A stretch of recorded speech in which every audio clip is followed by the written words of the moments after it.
Olá, bom dia a todos, a todas. Um prazer facilitar esse nosso webinar, essa nossa conversa de hoje. O meu nome é Ana Carolina Meirelles, eu sou diretora do Comitê SG aqui da Italcan. Também sou gerente sênior de sustentabilidade e investimento social privado na TIM Brasil.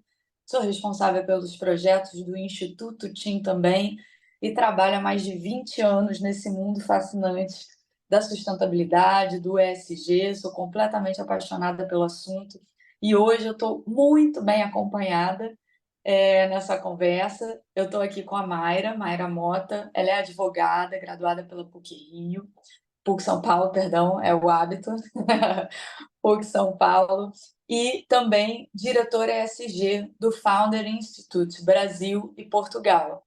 E conosco também está Marco de Biasi, um antigo conhecido da TIM Brasil, né, Marco, responsável pelas startups do grupo Telecom Itália no Brasil há mais de 20 anos, né, Marco, imagino, e diretor do Founder Institute também, Brasil-Portugal.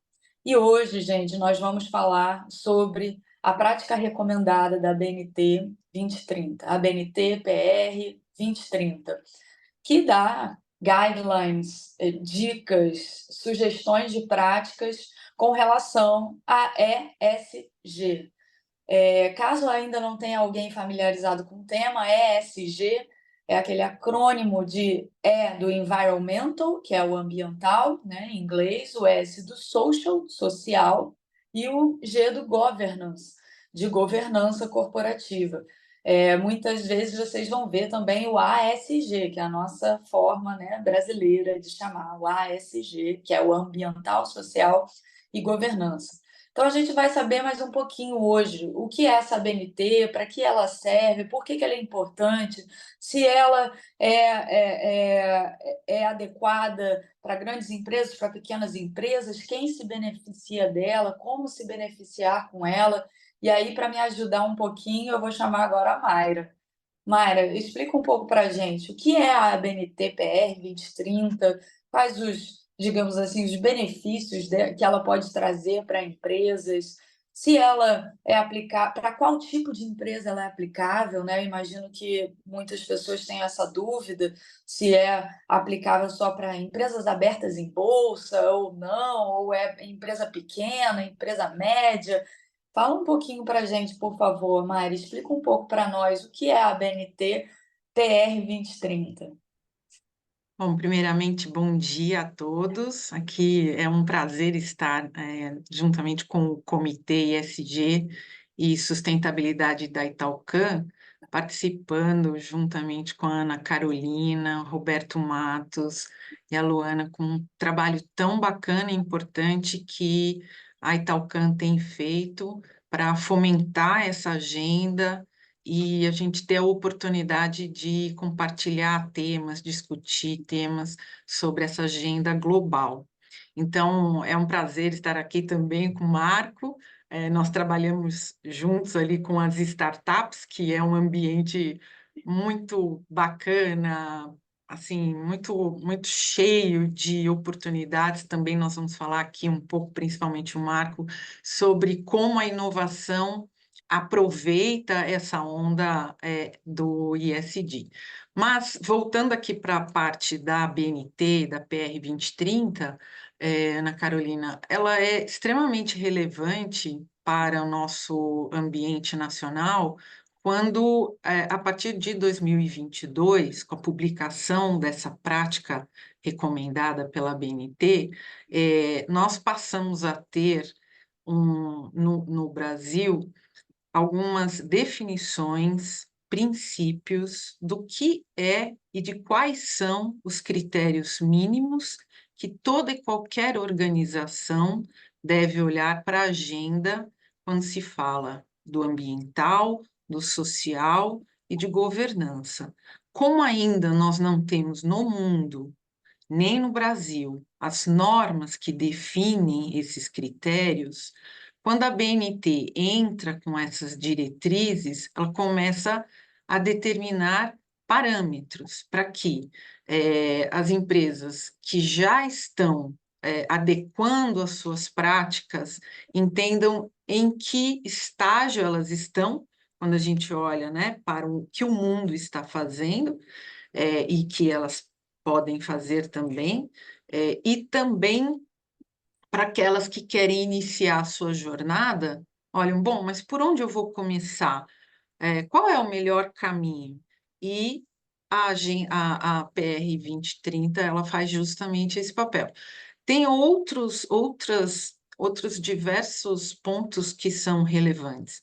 A BNT traz também critérios de avaliação para que as empresas, de forma a avaliar os seus critérios de maturidade em relação a ambiental, social e governança, pegarem a rota certa, avaliarem o que já estão fazendo, se estão fazendo de forma correta, ajustar o caminho e continuar a sua jornada. E ela também define os critérios mínimos. São diversos critérios que deverão ser olhados no passo a passo, dependendo de cada atividade, de cada setor, e você tem, então, uma longa jornada para desenvolver essas práticas e iniciar o caminho. E ela traz uma estrutura super organizada, né, Mayra? Eu estava dando uma olhada na norma, ela vem com os 3 eixos, né, óbvios, digamos assim, o ambiental, o social e de governança. Dentro desses eixos, eles trabalham os principais temas que as empresas deveriam olhar em cada eixo, e dentro dos temas aí entram os critérios que você comentou, né? Então é tudo, eu acho que a norma vem também para facilitar a organização de tantos temas dentro do mundo ESG, porque quando a gente fala de ESG são muitas as questões, né? As questões ambientais, você tem ali mudança climática, tem o sistema de gestão ambiental, tem gestão de resíduo, uso da água. Dentro do pilar social, você traz treinamentos, as questões de saúde e segurança, na governança, aquela governança, né, vinculada a sistema de corrupção, compliance. Então, ela também me traz assim uma impressão de ser uma norma multitemática. Ela conversa um pouquinho até com uma ISO 14001, traz algumas referências, né? Assim, uma ISO 37, ISO 14001, para quem não sabe, Sistema de Gestão Ambiental, ISO 37001, a ISO da anticorrupção. Então, eu vejo que ela foi uma norma muito pacientemente bem montada, né? E aí, assim, dentro disso, eu acho que é interessante saber, a gente sempre tem dificuldade como empresa, mesmo uma empresa grande, né, como a TIM Brasil e outras, se por onde começar, né? Claro que, por exemplo, a TIM, no meu caso, a gente tem mais de 2 décadas de experiência em sustentabilidade, então a gente já tem mais traquejo. Mas talvez empresas médias e pequenas não saibam assim por onde começar. E aí você estava me contando, Mayra, que essa norma tem uma coisa interessante, ela traz meio que um passo a passo, né? De como as empresas podem ir implementando essas práticas, né? Uma sugestão de passo a passo, né? Exatamente. E como você bem colocou, Ana Carolina, a metodologia que foi desenvolvida a BNT, ela é baseada em outras diversas normas técnicas que são parâmetros reconhecidos internacionalmente, que levam até as certificações ISO, e que hoje, no mundo globalizado, eles são extremamente relevantes, porque quando você tem uma auditoria externa, valida, né, chancela o que a empresa vem apresentar das suas melhores práticas ou dos seus processos internos de gestão. Então, a prática recomendada a 2030, ela é também um passo a passo, são processos, é uma jornada de implementação de uma gestão de acordo com a nova economia de desenvolvimento sustentável. Então, esse passo a passo, que também segue essa metodologia, ele é muito didático, ele está colocado de forma que qualquer organização pode, com seu time interno, iniciar a sua jornada. E aí, para a gente passar um pouquinho aqui esse passo a passo de uma forma bem simplificada. Primeiro, para que a empresa entenda onde ela está, ela tem que conhecer o que já faz.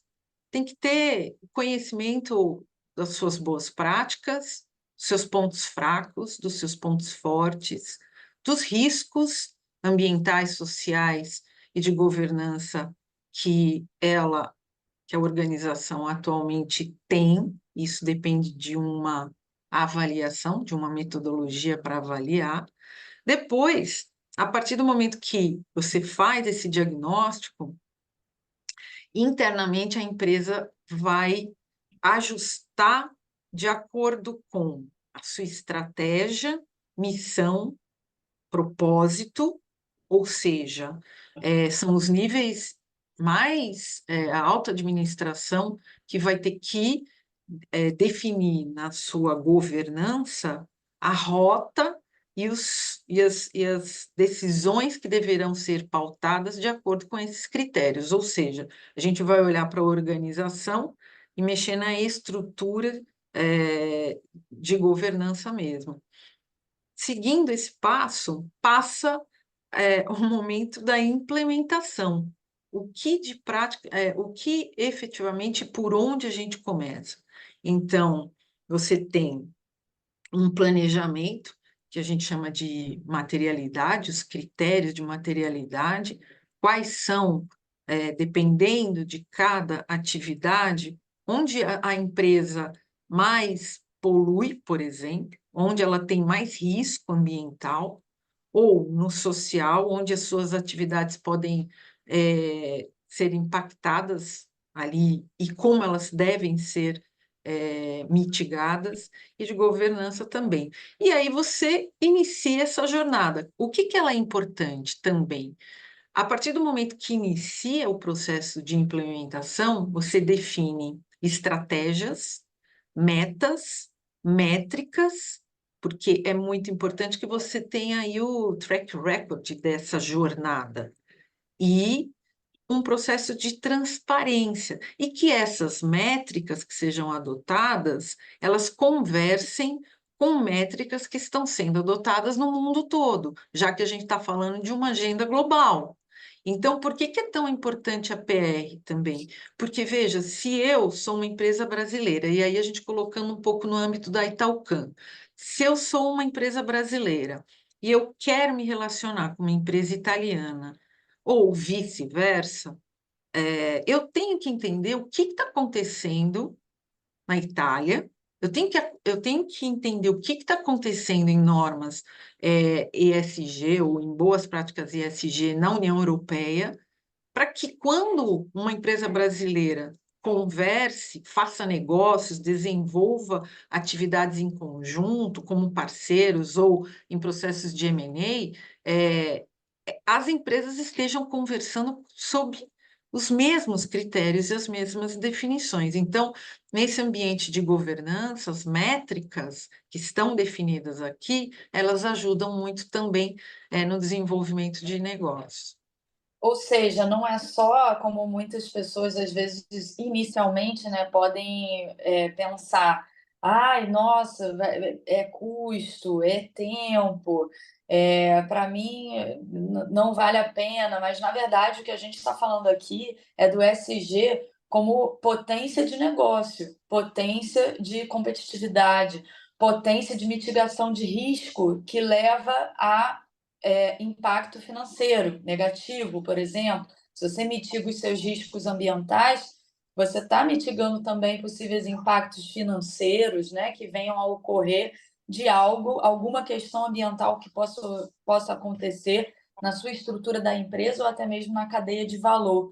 E cadeia de valor também é um dos temas abordados pela PR. Então, eu sinceramente acredito que uma prática recomendada como essa ela é muito importante também para que a empresa tenha os insights necessários nossa, o que que eu posso fazer diferente com essa questão do meio ambiente, das questões sociais e da governança? É claro que é muito importante essa anamnese inicial. O que eu já faço? Qual é a minha vocação social? Qual é a minha vocação ambiental?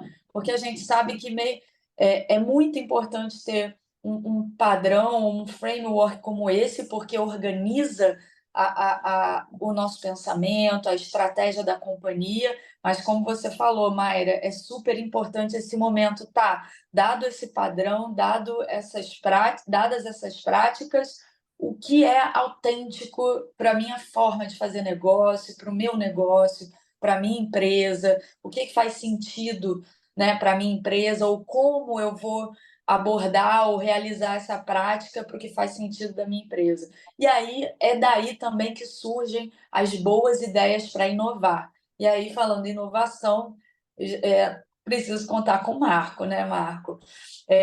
Pensando assim, como você atua, Marco, há muitos anos, né, com empresas no início da vida, ou empresas que não são tão grandes, já trazendo para boa parte do nosso público de associadas também na Italcan, né? É claro que a gente tem grandes e gigantescas empresas, mas também temos médias e pequenas empresas. Pensando nessas médias, nessas pequenas empresas, e até para as grandes, né, Marco? Gostaria de te ouvir. O que que a PR pode trazer nesse sentido de inovação ou num sentido de reflexões assim que gerem algo no âmbito de posicionamento de mercado ou de competitividade?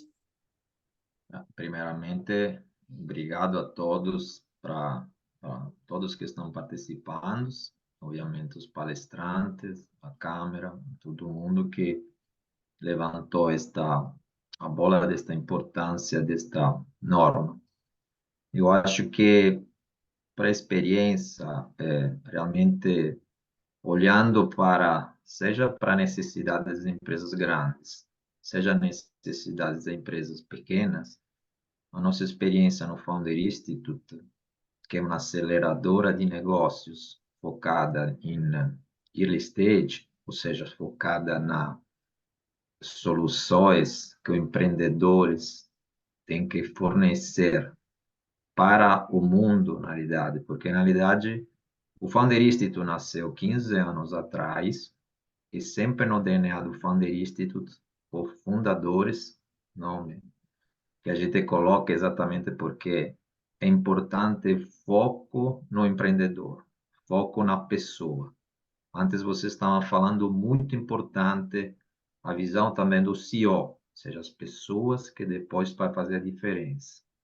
Isso é muito importante. E no nosso DNA, desde o momento da inscrição, as pessoas têm que indicar qual é o objetivo de desenvolvimento sustentável que a empresa pretende alcançar.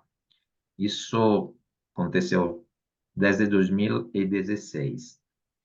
Isso, por que estou falando isso? Porque a norma é importante, porque a norma está trazendo a importância no Brasil de adaptar todo esse movimento que já acontece fora no Brasil. Porque é importante, como falou a Ana e a Mayra, é importante porque a inovação, especialmente nestes últimos 10 anos no Brasil, se desenvolveu. Por que se desenvolveu muito no mercado de startup? Porque muitas empresas estão procurando a inovação para fora, para uma questão de rapidez, para uma questão de facilidade também que a startup tem para se adaptar e resolver problemas concretos. Então, o que eu vejo? Vejo que esta norma coloca para todo mundo um norte, uma importância de seguir determinadas regras e de entender como estas regras sejam a ser consideradas de forma proativa e positiva, não somente do ponto de vista negativo. Às vezes, cada norma comporta custos, comporta investimentos, comporta adaptações das empresas, mas acho que isso é grande oportunidade, seja para as pequenas empresas ou empreendedores, para se adaptar e ver oportunidades onde as empresas grandes, por várias razões, por problema de operação, por vínculos também regulatórios, não pode atender todas. Então, entra aqui as pequenas e médias empresas que podem resolver esses problemas. Então, eu acho que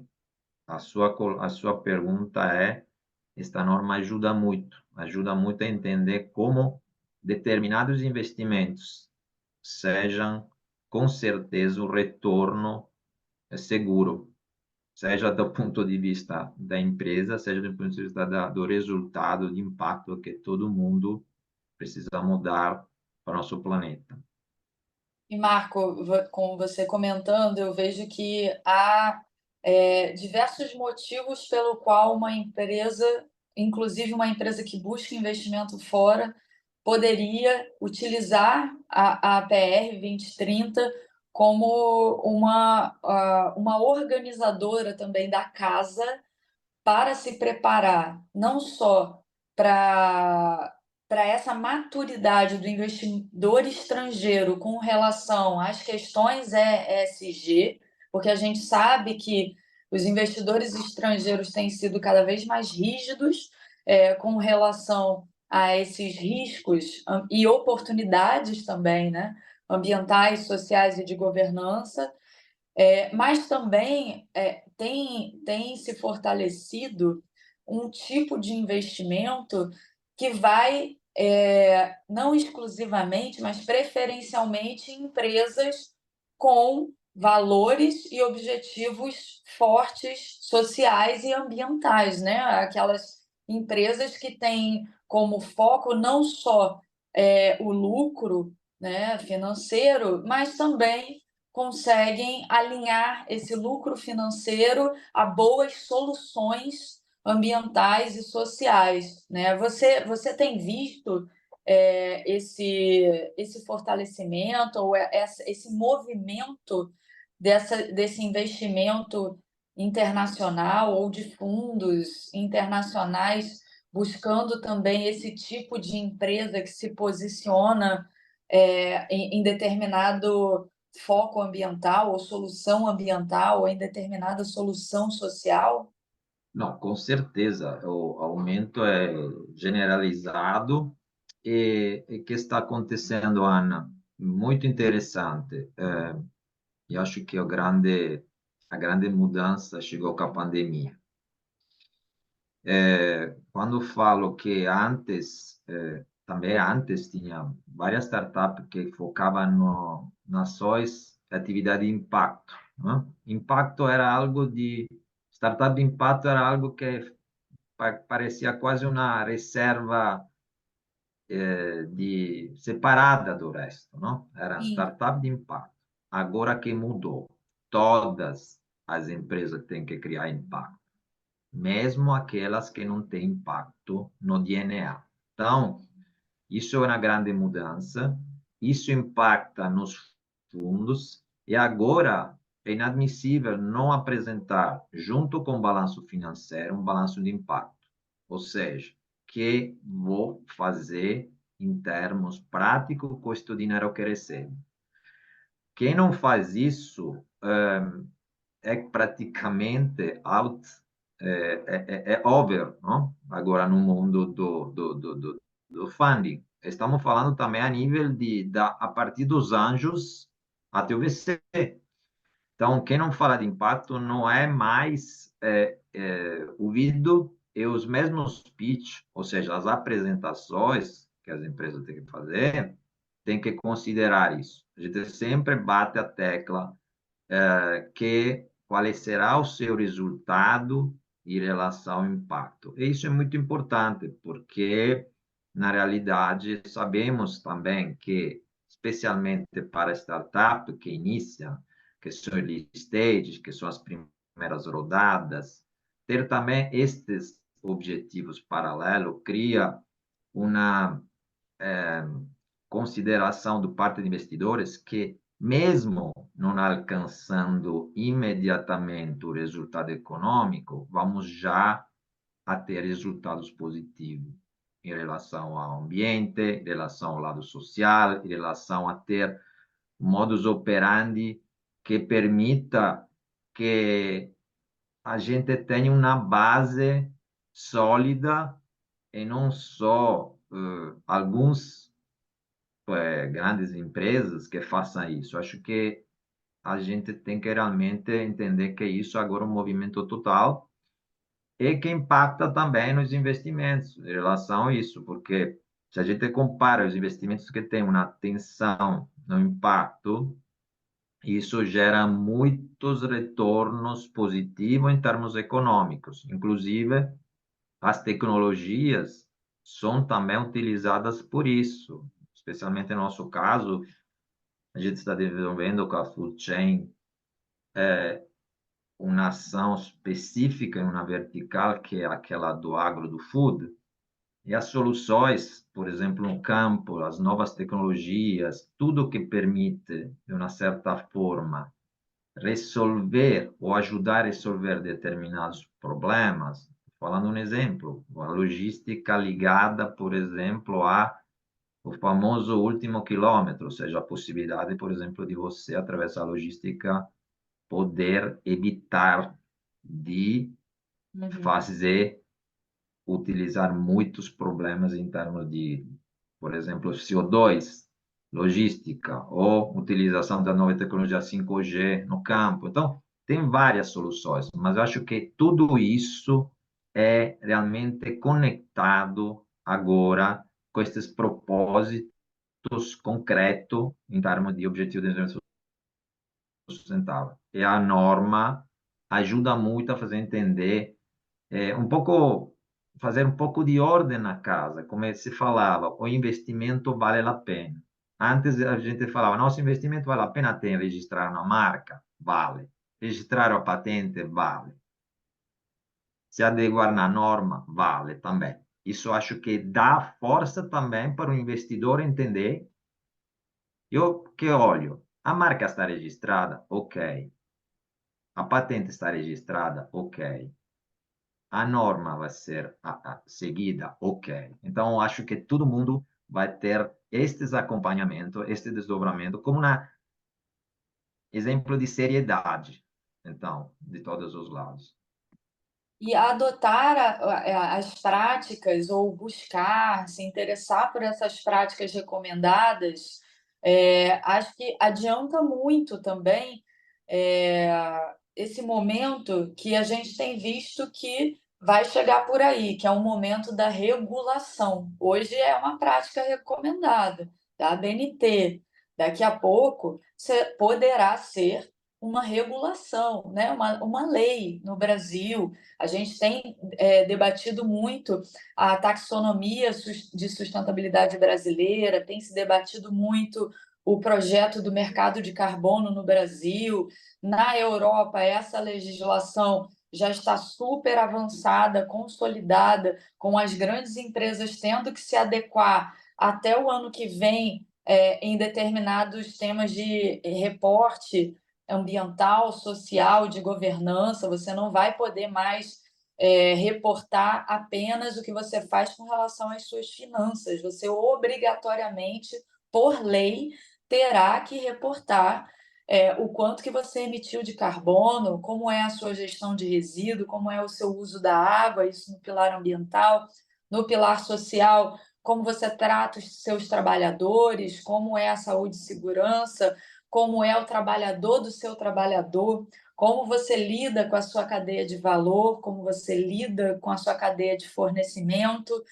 No lado da governança, anticorrupção, compliance, toda a pauta de direitos humanos, biodiversidade. Então, gente, a nova norma, por exemplo, a nova diretiva europeia, que se chama CSRD, ela é uma norma com centenas de pontos e indicadores que as empresas precisarão reportar, trazer a público com relação às questões ambientais e climáticas, sociais e de governança. Então, se adequar a isso, antecipar o que a gente já sabe que é uma tendência, que é como a gente brinca na TIM, da reputação à regulação. O ESG, ou a sustentabilidade, começou muito no mundo assim da reputação, né? Da responsabilidade social, da imagem da marca, da reputação em si, e está caminhando cada vez mais, claro que não deixa de ser a reputação, né? Mas está caminhando também para ser um mundo da regulação, regulação ambiental, regulação social, regulação de governança, e mais do que isso, uma regulação ESG mesmo. O que que você faz e por quê? Porque a gente está vendo o contexto em que as empresas estão inseridas, contextos, por exemplo, das mudanças climáticas. Não é que o investidor quer só saber o quão bem você faz para as pessoas e para o planeta. Não é, ainda pelo menos não é tão romântico assim. Na verdade, é algo bem pragmático. Se você não se adequar ao risco das mudanças climáticas, você está fora do jogo, ou vai ficar fora do jogo daqui a 5, 10, 30 anos. Então, quem quer uma empresa longeva, seja ela grande, pequena, startup, média, precisa se preocupar com essas pautas, gente, ambientais, sociais e de governança. Ambiental, eu dei aqui o exemplo da mudança climática, mas imagine alguma empresa que não faz da forma correta a sua gestão de resíduo, impacta negativamente algum solo, algum lençol freático, além de todo o impacto terrível na natureza, tem também um impacto em reputação da companhia. A gente tem grandes desastres ambientais causados por empresas que mostram para a gente, são verdadeiros casos, né, de como a falta de diligência e a falta de gestão ambiental pode levar factivelmente a perdas monetárias, financeiras e de reputação. Então, quando a gente fala que nós, como empresas, né, podemos aproveitar essa PR 2030 para um momento de reflexão, diagnóstico, arrumar a sua casa para o que está por vir, é isso. Basicamente, esse é o grande valor na nossa opinião, porque já conversei com Mayra, com o Marco, da ABNT PR 2030. Seja você uma pequena empresa, uma startup, uma média, uma grande, uma gigante empresa, ela vem para facilitar essa organização e para que as empresas possam, a partir disso, planejar um passo a passo de implementação. E ela já traz as referências também de tudo isso que está acontecendo ao redor do mundo em termos de certificações e legislações, né? Agora, trazendo um pouco assim para a prática, Mayra, vou contar com você de novo. O que, assim, em termos práticos, traz a ABNT PR 2030? O que ela traz que você considerou assim mais interessante de práticas ESG? Se ela trouxe algo, por exemplo, com relação à cadeia de valor, quais práticas, eu acho, aproveitando o tempinho que a gente tem aqui, as nossas associadas e convidadas, quais práticas que traz a EBNT 2030 que você destacaria? Ana Carolina, todas são relevantes, todas são importantes, mas vai depender também do setor, da atividade, de cada empresa, de cada organização, né? A norma ela vai ter que ter uma casuística aí nessa avaliação. Agora, a empresa impacta ambientalmente falando, e a empresa tem pessoas, a empresa é feita por pessoas. Então, agendas que hoje nós temos visto que são importantíssimas até para captar investimentos. A questão de diversidade e inclusão é uma agenda que atrai muito o olhar de uma due diligence, sustentabilidade, quando a gente fala. Bom, o que que você está fazendo com o seu pessoal? Como é que está o seu board? você está falando sobre boas práticas ambientais, mas o teu board não tem uma mulher. Então, eu olharia no ambiental, desculpa, no social, eu olharia para essa questão da inclusão, diversidade, da importância da mulher nos cargos, e na sua capacitação profissional no decorrer da sua carreira, não só da mulher, né, mas o investimento também no desenvolvimento profissional das pessoas. Eu olharia para esses Tudo, aspectos. tudo a ver com como você prepara a sua companhia para ser também inovadora, resiliente, porque acredito que esteja mais do que comprovado que um corpo de pessoas diverso, mulheres, pessoas negras, pessoas de diferentes origens, diferentes culturas, a gente tem visto cada vez mais nos questionários ESG, nos índices, nos ratings, perguntar também nesse tema da diversidade, além da inclusão das mulheres, né?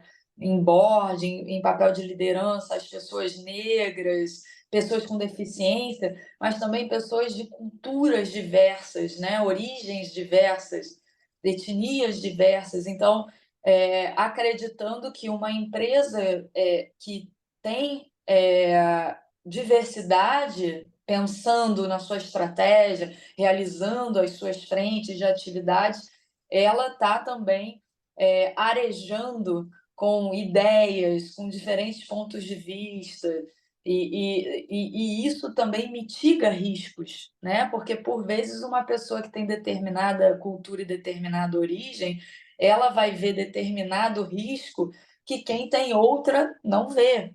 Então, a diversidade não é só também uma pauta social, filantrópica, assistencialista. Ela é uma pauta de negócio, ela é uma pauta de estratégia de negócio, de resiliência de negócio, de inovação para o negócio, né, Maia? E isso muito bacana, Ana, a oportunidade, não só o desafio, né, mas a oportunidade. Então, o que eu tenho visto também, que empresas, de forma bem estratégica e inteligente, quando trazem a diversidade para o seu time, elas trazem com um olhar assim, bom, eu vou trazer uma pessoa de tal nicho ou de tal comunidade, etc.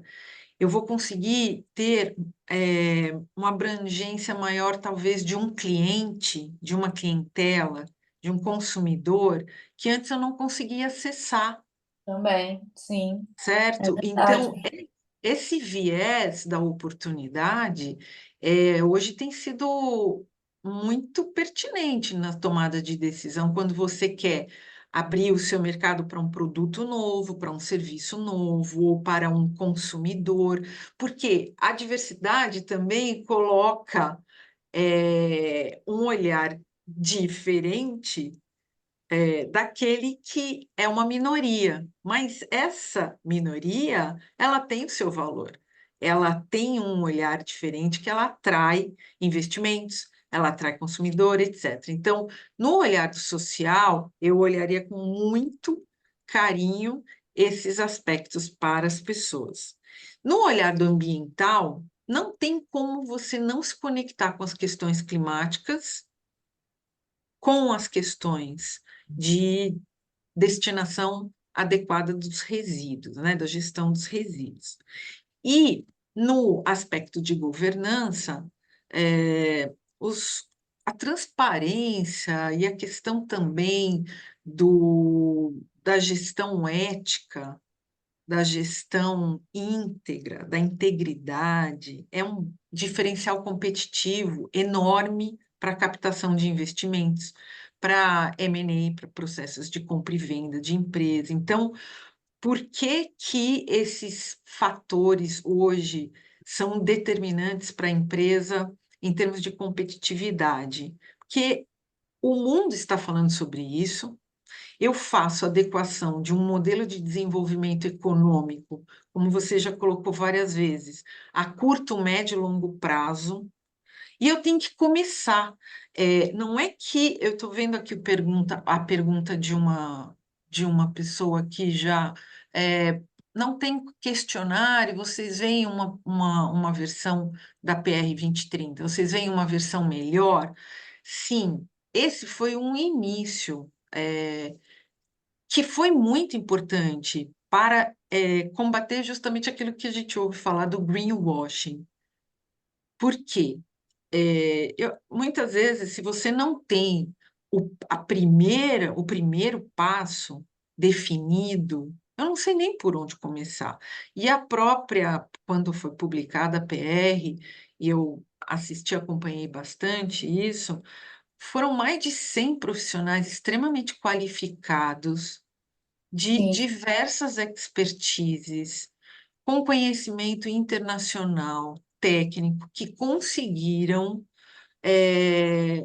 em um conjunto de critérios, dar esse primeiro passo. E o que se espera? Se espera que na evolução dessa prática venha uma norma e venha a possibilidade de uma ISO, além da regulação. Por quê? Tem muita gente que fala que faz e não faz. Então, é melhor começar a fazer seguindo um parâmetro e escolhendo aquilo que mais impacta a sua atividade, mas seguir um parâmetro e não ir com aquele subjetivismo ou com aquele achismo. Então, eu penso que esse olhar é um início, é um conhecimento que nós também, como profissionais, estamos tendo, estamos nos capacitando. Eu aqui no meu trabalho eu tenho estudado bastante, Ana Carolina, para entender o que acontece lá fora, como é que eu vou atender o meu cliente, para que, se ele tem um produto ou um serviço, por exemplo, no agro, vamos pensar no agro, o que está acontecendo em termos de ISD lá fora, a regulamentação que realmente na Europa é muito mais avançada, mais organizada. O que está acontecendo lá fora para que o meu cliente aqui, ao colocar um container ou uma carga para exportar soja, quando ele chega na União Europeia, quando ele chega na Europa, essa carga consiga entrar. Por quê? Porque ele tem como comprovar os critérios de rastreabilidade da sua cadeia de valor, né, a origem do produto, ou seja, tudo isso que tem na norma, se a gente faz um checklist, você pelo menos consegue parametrizar sim. minimamente isso. E como esse parâmetro é importante, porque as pessoas acham que greenwashing é só feito por grandes vilões, pessoas más, né? Mas tem muito greenwashing por ignorância, completa ignorância. A pessoa vê, estou vendo que as empresas falam que vão ser carbono neutro, vou botar aqui também, sou carbono neutro, nem sabe do que se trata por vezes. Né? Então, a norma, essa prática recomendada, né, a PR 2030, ela também dá para as pessoas a possibilidade de, pelo menos, ter um conhecimento geral dos pilares ambiental, social e de governança. Né? Ela vai começar a entender o que são as emissões climáticas, como é que eu faço tudo isso, quais são as referências que eu posso buscar, sobre o que eu posso fazer e sobre o que eu posso falar, né, dentro daquela perspectiva das práticas, efetivamente falando, né? E aí, trazendo um pouquinho para a minha experiência na Team Brasil, como eu comentei, eu sou responsável pela área de SG na Team, Instituto Team, e sei que tem muitos colegas aqui de grandes empresas que vão concordar comigo. Nós estamos num momento de muito estudo e estudo muito rápido, porque nós, por exemplo, como Team Brasil, nós somos, né, temos como principal controladora a Itália, a Team Itália, a antiga Telecom Itália, agora somos Grupo Team. Então, eu aqui preciso entender a diretiva da União Europeia, todas as que estão acontecendo, porque quando a Itália reporta lá, ela precisa necessariamente, pela lei, reportar dados também da Team Brasil ou pelo menos do grupo consolidado. Então, nós, aí eu já estou endereçando para as grandes empresas, que eu sei que também são muitas, grandes e gigantescas aqui da Italcan, nós também temos que correr muito atrás. Para nós, para além da PR 2030, que nos ajuda e será mais um desses frameworks que nós usamos para entender o que está acontecendo no mundo com relação a ESG e o que vai acontecer, porque esses padrões, como a gente falou, a PR 2030 e outros índices e questionários, eles são, na verdade, também bons farejadores de tendências, né? Então, a partir do momento que a gente está bem atento e atenta a todos esses parâmetros e essa PR e os índices, a gente também se adianta ao que vai ocorrer daqui a 3, 5, 10, 20 anos, né? Então, isso é super importante para as empresas que são grandes também. Só estou fazendo esse ponto porque nós falamos tanto das startups, das pequenas, das médias, das grandes, das médias, mas as grandes e gigantescas também estamos tendo que correr e correr muito atrás disso tudo para nos mantermos competitivas, relevantes e agora sempre com o olhar do ESG. Na TIM, por exemplo, quando a gente fez o nosso plano estratégico, um novo plano estratégico, o que sustenta todos os pilares de negócio da companhia é o ESG. Nós montamos visualmente isso e desde 2018, 19 para cá, realmente tentamos fazer com que o ESG não seja só da área de ESG, mas sim cada pessoa de uma companhia seja o ESG da companhia, né? Então, por exemplo, quando nós como TIM somos muito fortes no agro. A gente conecta o agro brasileiro com 4G. São grandes clientes, fazendas, exportadoras que precisam de uma conexão exclusiva da TIM para tornar as safras e todo o seu negócio mais tecnológico, mais competitivo, né? Mais preditivo também. Então, quando a gente instala hoje um 4G, a gente também tem feito esse exercício de, ok, quando eu instalo o 4G, o que eu trago junto com esse meu cliente de benefício ambiental, de benefício social, de benefício de governança? E aí a gente vai se debruçando e são histórias incríveis, desde, não, mas com o 4G de vocês eu reduzi 30% do combustível dos tratores, porque com a conectividade eu pude calcular melhor a rota. Coisas assim que às vezes a gente não percebe. Ou, não, quando eu trouxe o 4G para a fazenda, na verdade, esse municípiozinho aqui de 5.000 habitantes passou a ter conectividade, porque não tinha antes. Então, são questões que vêm junto com a solução do negócio. E aí, agora, por exemplo, na TIM, o que a gente está fazendo é ir com mais intencionalidade nisso. Sempre que a gente fizer um negócio, ir com intencionalidade social e ambiental. E eu acho que esse é um estágio de muitas grandes empresas também. Então, voltando a esse momento também de reflexão, diagnóstico, é muito importante, porque mesmo uma pequena empresa, quando ela para se ver e ler as práticas recomendadas pela PR, ela pode ter esse tipo de insight e falar, peraí, eu faço isso, eu só não sabia que isso era tão bacana assim, mas agora eu entendo que é bacana. Eu posso, então, formalizar que eu faço isso e comunicar que eu faço isso, tornando isso quem sabe, um valor a mais para a minha marca, para o meu negócio, né? Marco, desculpa, você queria comentar algo? No, somente estava de acordo, estava falando, inclusive, acompanhei a evolução do Instituto TIM em relação à startup, e esta também postura de se aproximar no território, procurando ser aberto, utilizando as tecnologias e vendo como estas tecnologias podem ser aplicadas, seja com grandes empresas, mas também em projetos iniciais, é a abordagem absolutamente estratégica é muito importante. Não pensar somente nos grandes clientes, as grandes contas, mas vocês estão fazendo também, pescando e vendo da onde pode nascer uma antena para entender bem o território, porque o grande problema normalmente, por experiência, principalmente de muitas empresas italianas que estão falando aqui, foi exatamente a falta de entender as necessidades do território. Então, isso, por exemplo, eu vi que no Instituto tem quantos projetos lindos de todo o Brasil.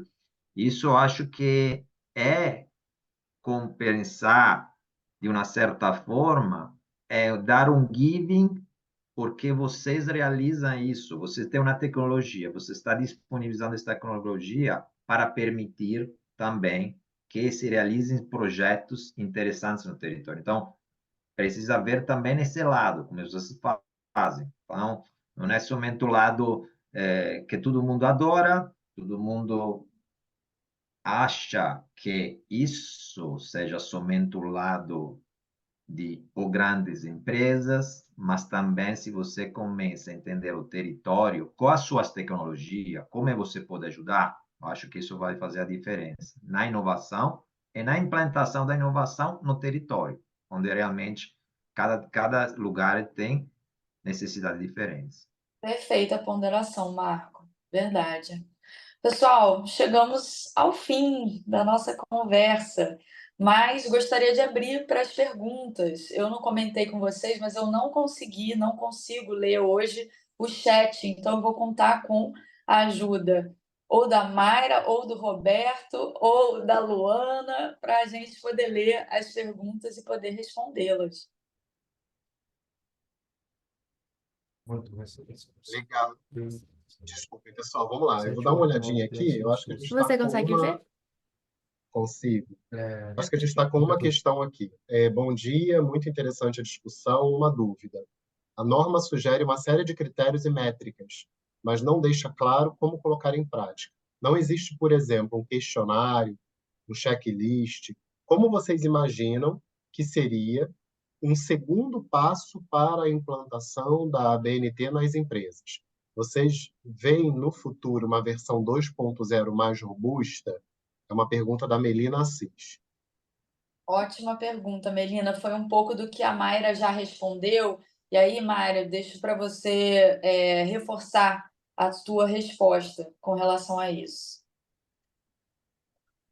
Justamente, Melina, o que quando a PR foi publicada, a intenção foi o primeiro passo para que essa taxonomia, ou seja, a definição dos principais conceitos, fossem definidos em um framework. Existem diversos frameworks internacionais que são muitas vezes reconhecidos como os melhores definidos dependendo da necessidade, se é um framework voltado para questões financeiras, se realmente é para questões de impacto, avaliação de impacto, e todos eles, a maior dificuldade é estabelecer a métrica e a governança.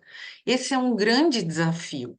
A PR 2030, ela vai caminhar para definir as métricas, porém, isso não será fácil.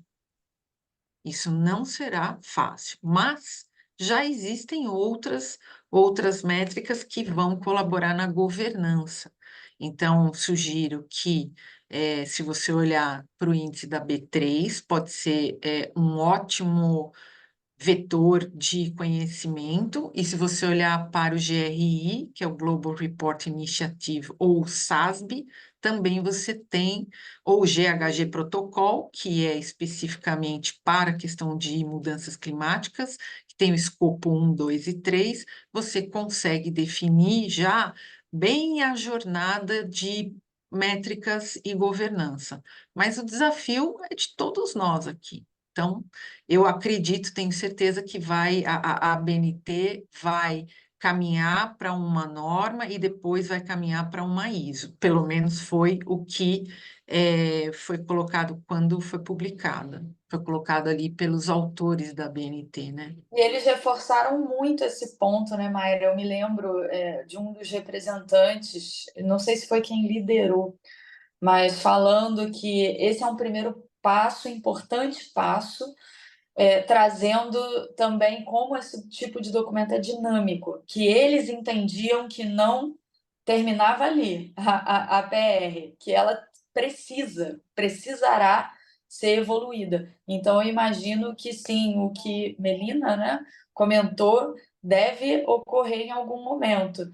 E eu sou uma fã muito grande de índices, ratings e de ESG, justamente por acreditar que eles dão às empresas os insights do que está acontecendo no mundo, porque eles são feitos pelos maiores especialistas ESG e, por vezes, de cada um dos temas abordado, você pega os melhores especialistas daquele tema para fazer determinado critério, determinada dimensão de um questionário. Então, como Mayra comentou, buscar entender, conhecer, saber. Exemplo, o ISE da B3, né? O Índice de Sustentabilidade da B3, o GRI, que é o padrão global de reporting, os novos padrões que estão por vir, que talvez seja até ainda mais interessante, porque a empresa já se prepara para o que vai ser obrigatório no Brasil pela resolução da CVM 193 lá em 2026, 2027, pegar, por exemplo, como referência o ISSB, os padrões chamados S1 e S2, todo esse tipo de material, padrão, ele está disponível de alguma forma e eles têm insights e dicas de métricas, inclusive, do que metrificar, do que buscar em cada um desses pilares, que é muito rico, é valiosíssimo e boa parte está disponível, né? Acho que é um bom caminho para quem sente falta de mais métricas, né? Como Lina falou.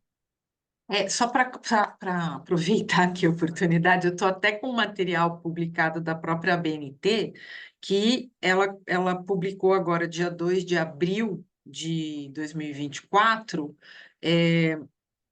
já uma versão consolidada para análise de critério de materialidade, muito didática, extremamente de aplicação fácil, no sentido assim, né?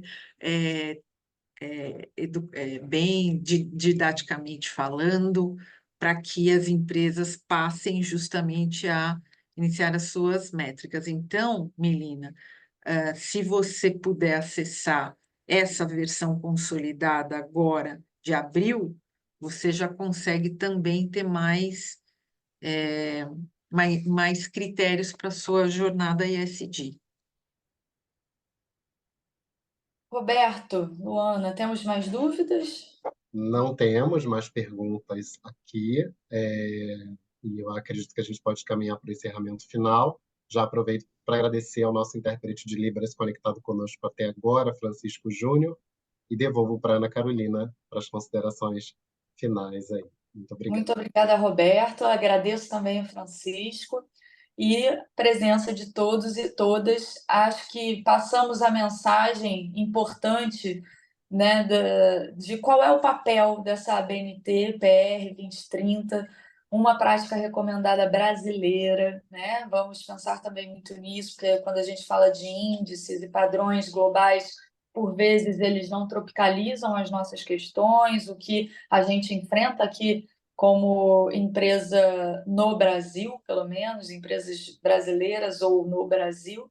Então, é uma grande fonte organizada de se entender ESG, o que eu preciso cuidar com relação a ESG, ao pilar ambiental, pilar social, pilar de governança. Então, fica o nosso convite a todos e todas conhecerem essa prática recomendada, mais um documento, um insumo para que a gente possa cada vez mais caminhar para negócios mais sustentáveis, mais alinhados ao contexto do nosso tempo, né? Considerando mudanças climáticas, todos os desafios sociais que a gente enfrenta como pessoa, como profissional e como empresa, né?